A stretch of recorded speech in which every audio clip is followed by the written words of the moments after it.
السلام عليكم ورحمة الله تعالى وبركاته كلانتي أبونا دلهانتي مداوديال كسو دواده برنامجكينا dhalinyarada oo toddobaadkan ku qaada dhigayno ururka taakulo oo ah urur ka shaqeeya samafalka bini'aadantinimada ayaa caawimaad gaarsiiyay qoysas danyara in ka badan 25 qoys oo laga soo kala xulay qabaleyada maamulka magaalada Jigjiga ayaa la guddoonsiiyay raashinka noocyadiisa kala duwan waxaana guddoonsiiyay ururka taakulo iyo qaar kamid ah gudoomiyayaasha federationka maamulka magaalada Jigjiga iyo gudoomiyaha ururka taakulo sidoo kale waxaan wareysiyo kala duwan la yeelanay qaar kamid ah dadkii la siiyay raashinka oo iyagu u duceeyay walaalahoodii muxsiniinta ah ee ku soo sadaqaystay raashinka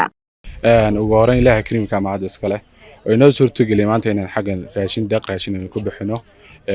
dadka walaalaheena aan soo gaarsiino alxamdulillah wallahi marka xigta waxaan u mahad celinayaa dadkii walaalaheena muxsiniinta ee lacag la soo baxay oran karo maanta iyaga suurtageliyay alla ka soko iyaga suurtageliyaan oran kara iyagana waxaan Allah subhanahu wa ta'ala uga baryayaa waxay la baxeen in wax khayr badan khayr badan ugu bedelo muraadku khayr lana oo bilaa macasiya ilaahay siiyo marka xigta xagan waxaan uga mahad celinayaa dhammaan dhalinyarada ururka taakulo iyagoo har iyo habeen baa u taagnaa sida ummadda migrants muslimiinta u caawin lahaayeen iyagana Allah subhanahu wa ta'ala waxaan uga baryayaa cimrigu inuu migrants cimri dhar iyo caafimaad siiyo abaalkooda ka dhigo jannadul firdaws al-aala iyaga iyo intii la soo baxayba sadaqadu sideedaba waxa laga soo qaaday qofka haysta waxa la siinayo waa kan migrants u baahan ee ku noolaanaya dabaqada hoose kaga jira bulshada ee la siinaya sadaqada sideedan waxay mataaneen bisha Ramadaan bisha barakeysan Ramadaan in aad iyo aad ugu dadaalo sidii dadkina muslimiinta ay caawin lahayn waxaan xagan migrants aan deeqdan soo gaarsiin 26 qoys 26 qoys oo ka soo kala xulnay 20 qabale oo nu kala migrants aan u kala eegnay u kala baahidooda u kala daran yihiin alxamdulillah maanta waxaan oran karaa waad aragtaan baahidooda waxaan bulshooyinka ku nool magaalada Jigjiga ka codsanaya in dadkan iyo dad badan oo fara badan iyagu lacagaha iyo dhaqaalaha hayna u gaari waayeen la soo caawiyo iyagana migrants wixii soo gaarsiin kartaan sadaqa aad soo gaarsiisaan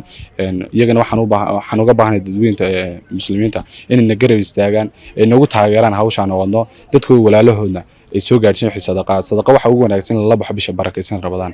insha Allah waxa rajeenaa in garab istaagi doontaan kale wixii akoona iyo wixii migrants lacag lagu soo diri doono insha Allah shaashada la soo saaraya bisha barakeysan waxaan la fadligeeda laga faa'iideysto sadaqooyinkana hala baxso insha Allah duleey ka dhigan xakan waxaan uga mahad celinayaa dadkii isxilqaamay soo bixiyay lacagaha dar ilaahay u bixiyay walaalahooda miskiimiinta saa loogu caawiyo iyo dhalinyartii u taagneyd cadeeda kulul u taagneyd kuleylka u taagneyd taakulo ayaan u mahad celinayaa marka labaad waxay ahayd qoysku 26 qoys ay ahayd 26 qoys waxaan sameynay dhalinyarta intaas kala qaybinay ayaan sameynay inaan magaalada Jigjiga aan ku wareegno iyadoo Ramadaan tahay cadeeda kulul tahay ayaan sameynay inaan ku wareegno aan soo qorno qoysaska soo kala tabaalisan yihiin aan u soo qorno marka saddexaad waxaan u dirayaa dadka taajiriinta ama haysta waxaan u dirayaa dadka ugu miskiimiinta si ay u soo caawiyaan bishii barakeysan Ramadaan fadliga badneed ayaa lagu jira walaalka hadaad caawisid ajir weyn baa kuugu jira inay walaalahooda ay soo caawiyaan ayaan u dirayaa insha Allah maanta waxa muhiim noo ah farxad weyn noo ah inaan la joogno goob joog u ahaano la qaybino dhalinyarta arrimaha tabarucaad ka shaqeysa ee taakulo oo runtii barnaamijkan aad muhiim u ah xilligiisina yimid maaragtay dadka masaakiinta u soo qabtay runtii halkan maanta waxay ku qaybiyeen raashin noocyadiisa kala duwan ay siiyaan maaragtay qoysaska masaakiinta ah ee ku nool qabalayaasha magaalada Jigjiga. runtii taakula waa urur dhalinyaro oo inta badan ka shaqeeya arrimaha tabarucaadka runtii xilligan waa dareemi karaysaan oo bil Ramadaan baa lagu jiraa in dadka masaakiinta la caawiyo oo la garab istaago oo maaragtay waxyaabihii afurkii iyo waxyaabihii kale baahiyaha ay u baahnaan laga garab istaago waa arrin aad muhiim ah ajir weyn uu ku jiro waxaan leeyahay dad yoga la baxay iyo dhalinyarta maaragtay waqtigoodii maskaxdoodii iyo maalkoodiiba geliyay si yani dadka masaakiinta loo caawin lahaa ilaahay ajir iyo xasanaad ha ka siiyo كلي أورك تاكله إن بدنا نقول هي بتقنا حياله وحقبت كيسة بالكست رمضاني بلا كلا وحقبته مرة كلي وحن أنا كلي وحكلا دي ماي وحن عاد برتنا وسو دير قلنا أمرنا يوم إن مرة بتقنا هذا مساكين تاسيد هذا وعاونيا ونوسي عاويا وقرب يستاجن بتقنا هذا ذاك سوى صح لما نكهلات تتكلم سوق قدح سعودين كل بقف بلكل مين مرة كل بقف كل ما مبوداين دنتيسا يسدوي هاي سوق كل نلوشيس ودينين مرة قف مرة دد واحد كوجنا ماشي حد يكره دد أقوال أو دين لو ما تقنا وحجارة أقوال ولا إن ما تكن دك سلا صحراء ما دد متكرين ودس كسلا صحراء يهين مرة كل واحد كبورنا يا سيد قرح بند كصحراء إن أساس سلم مذا دك هذا نفسي وضن هروي وسي أي هروسي وضن كل من مدة حويان قفك بلا رمضان قف dad wax siisid mataqaan ajir iyo asxaab dadka helaysa marka muhiimaduna in dadka la afuriyo dadkan afur fiican loo qabto dadka wax la gaarsiiyo jaarka aad ka warisiiyeen marka qof kasta walaalkeena oo baahan ama xilli abaareed ku jira marka aan garab istaagno baahiyaha mataqaan dadka walaalaheena ka afnoon maanta xagan waxaan ku qaybinaa raashin ay qaybinayaan aan kala soo qayb galnay ururka samafalka taakulo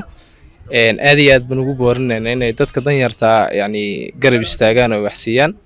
إن شاء الله أنا ليك هنا دلال كاي وضعنا كوكر بستاجنا أوركنا وحلينا يا هرسولا تذكر يرتدوا جرجاريسان حاجة كسيبلا مركون السوق عشان تقضي له نقص على كله يدخل ما كيلك كاهدين وننزل عيننا بيش بركة سنة رمضان كريم كا سنو سجار جسم يعني هذا مرة أنا غيبها زعل من زعلين أنا متوقع عيني سفي أما نقول عيني ذات في لقى صوب حنا مشو ذا مال خير وبركة سن الله يكون بحنا يا إنتبه مرة ثانية وحنا نقول دارين البري يا هرت أبارتنا الله لقى صاروب الله نصيه عن طبح عن إله ملول رجع إله هروب زيد النصي صاد وقفر سين كان الله نيجا فريو اللي يرتا يجود الله كأنين أرزاق الله أوفره نبت كلي الله سيو نمعد الله إنه نبض جاله وحبا قرن مني لا وحنا قرو شرك الله إنه نبت قلي عرك الله إنه كلا فرو دايرن ويان بسم الله الرحمن الرحيم dhalinyarada iyo daqdi isoo gaarsiiyeen Allah gaarsiiyo oo Allah muraadkooda qumiyo oo muddo kale Allah ka dhigo nin walba wuxuu dalbaday Allah siiyo oo Allah cirfiyada ka siiyo meel kasta Allah ka siiyo dhulka Allah ka siiyo cirka Allah ka siiyo kuwana soo gaarsiiyeen Allah u gargaaro waxaan u mahadnaqayaa Soomaalida go'ileesha Soomaaliyeed in soo caawiyay maadi ha gaadho halkay naga soo siiyeen caafimaad iyo baraka iyo warris farxad Allah u dabamariyo